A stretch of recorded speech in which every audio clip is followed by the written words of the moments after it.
moitas grazas. Queríamos preguntarche se podemos gravar a conversación para despois facer un formulario cas preguntas e cas respostas. Pois sí que non vos vai nada ben.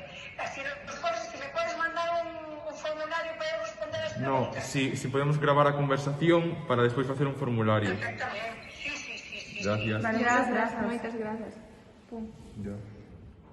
Vale, estamos poñendo a grabadora. Vale. Bueno, pois si che parece ben, comezamos ca entrevista. Más alto hacerlo, si no, no oye, ¿vale? Espera, subirle o volumen ahí a esto. Xa. En primeiro lugar, gustaríamos saber por que contactaches coa asociación.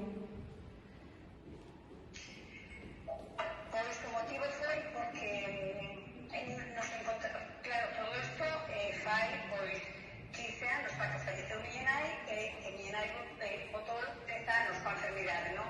Por aquel entonces había moito máis descoñecemento desta enfermidade e como era tan xove, porque ainda non cumpriu os 60 anos, pois entonces estábamos como moi perdidas, non? Entonces intentábamos incluso marcharnos con ela afuera e ver que era o que lle podía pasar a nosa nai. E entonces realmente para nós, bueno, sempre falo para nós porque levamos a problemática de nosa nai pois entre mi hermana máis que vale, que foi o mellor que nos pasou porque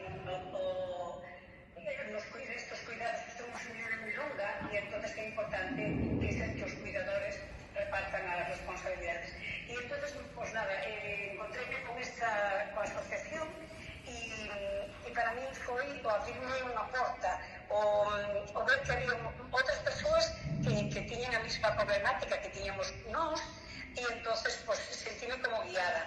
De feito, a nosa nai estuvo diagnosticada non de Alzheimer, sino dunha enfermedade que lle chaman cuerpos de Lewy e entonces, gracias a unha asociación e en contacto con outras asociacións, nós neste momento coñecíamos cantas persoas que estaban con este diagnóstico en toda Galicia, como evolucionaba e isto nos daba como un coñecemento de que bueno, e había un compartir, non? A mesmas problemáticas.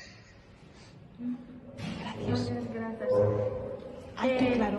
Por que decidiches formar despois máis parte da asociación? Bueno, nós durante o tempo que cuidamos a nosa nai tivemos moitísimas axudas, moitas.